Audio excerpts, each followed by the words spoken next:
आप कभी न कभी बीमार हुए होंगे और उसके उपचार के लिए आपने अंग्रेजी दवाई ज़रूर ली होगी। जब अंग्रेजी दवाएं नहीं चला करती थी उस समय लोग कैसे उपचार किया करते थे, आइए उसके बारे में जानकारी लेते हैं।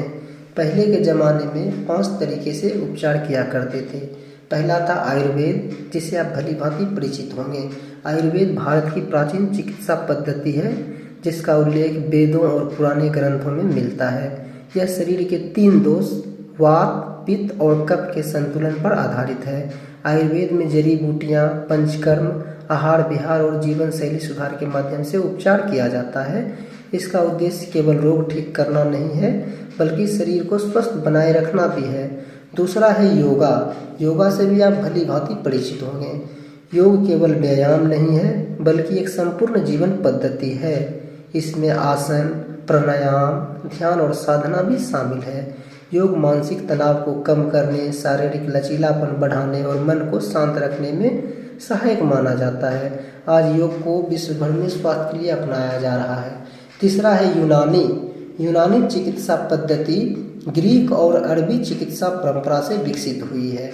यूनानी प्रणाली शरीर के 4 तत्व खून, बलगम, पीला पित्त और काला पित्त के संतुलन पर आधारित है।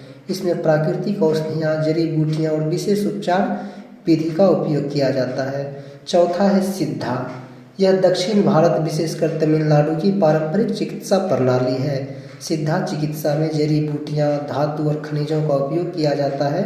इसका उद्देश्य शरीर और आत्मा दोनों का संतुलन बनाए रखना है। पांचवा है होम्योपैथ। यह जैसा रोग वैसी दवा के सिद्धांत पर आधारित है। इसमें बहुत कम मात्रा में दवा दी जाती है जो शरीर की प्राकृतिक रक्षा प्रणाली इम्यून सिस्टम को सक्रिय करने का प्रयास करती है।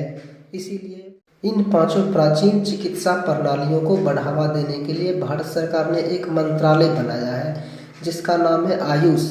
ए से आयुर्वेद, वाई से योगा, यू से यूनानी, एस से सिद्धा, एच से होम्योपैथ। इस आयुष मंत्रालय को भारत सरकार बढ़ावा देती है।